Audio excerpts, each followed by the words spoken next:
گزارش که امروز دارم مامان بابای مهربونن که اثر دست پای نوزاد قشنگشون رو برام فرستادن و قراره که 2 تا قاب خوشگل واسهشون درست کنن.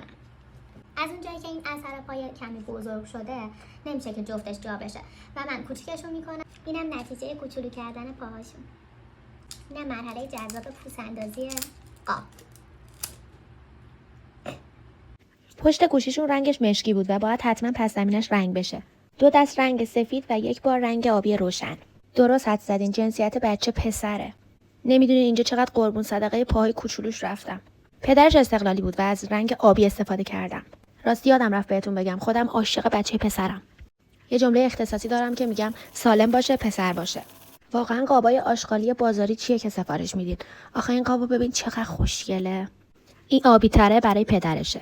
آلالالای لالای لالالای لای دادادادام دادام دادادام دام.